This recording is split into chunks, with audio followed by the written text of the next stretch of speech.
देखा नहीं आपने कैसे कृष्ण ने बिंदिया का हाथ पकड़ रखा था, कितना प्यार झलक रहा था दोनों के बीच। तभी तो बिंदिया चीख चीख कर कह रही थी कि हमारे पतिदेव हमसे बहुत ज्यादा प्यार करते हैं। तभी तो उस दिन पूरे घर में बवाल मचा हुआ था। कृष्ण ने उस रात बिंदिया का कितने अच्छे से ख्याल रखा। प्लीज साक्षी भाभी, आप अपनी सोच के हिसाब से झूठ को सही बनाने की कोशिश मत कीजिए। तू का साक्षी भाभी की सोच पर उंगली उठा रही है? चल मान लेते हैं कि साक्षी भाभी ने गलत सोचा। पर तूने क्या सोचा था उस दिन जब कृष्णा जी और हमको साथ में देखा था? काहे इतना बौखला गई थी, बता ना। एग्जैक्टली, तुम ही बताओ पायल, क्या तुम्हें देखकर नहीं लगा था कि कृष्ण और बिंदिया के बीच वो रिलेशन बन चुका है? बिंदिया सामने से हटो, हमें पायल के पास जाना है, सामने से हटो। चले जाइएगा कृष्णा जी, पर अभी नहीं। अभी आपको जल्दी से नहा धोकर हमारी मदद करने के लिए आना होगा। हमें छठ का प्रसाद बनाना है और 20 से 25 लोगों का खाना भी। पायल ने कराई बिंदिया की सोनोग्राफी। क्या बिंदिया वाकई में प्रेग्नेंट है? भाई हमने सुहागन के एपिसोड में देखा कि अब बिंदिया ने उल्टी चाल चल दी है, क्योंकि अब तक तो भाई पायल अपने सारे प्लान चल रही थी। पायल बताती है कि वो प्रेग्नेंट है, जबकि वो प्रेग्नेंट नहीं है, निधि प्रेग्नेंट है। और यहाँ पर पायल को लग रहा था कि भाई अब तो मैं शुक्ला परिवार को वारिस देने वाली हूँ, तो यहाँ पर तो मेरे को कोई निकालेगा ही नहीं।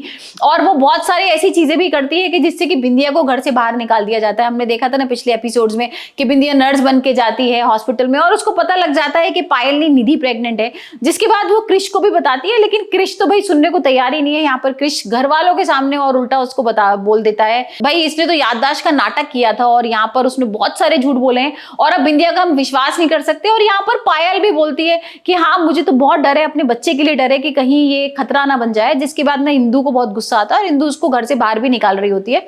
लेकिन भाई छठ पूजा है और यहाँ पर हम देखते हैं कि अलग ही ट्विस्ट आ गया है। और छठ पर बिंदिया आती है डोल बाजों के साथ और बोलती है कि भाई मैं तो प्रेग्नेंट हूँ और मैं क्रिश के बच्चे की मां बनने वाली हूँ। जिसे सुन के ना क्रिश को बहुत गुस्सा आता है। क्रिश कहता है कोई सब झूठ वूठ बोल रही है।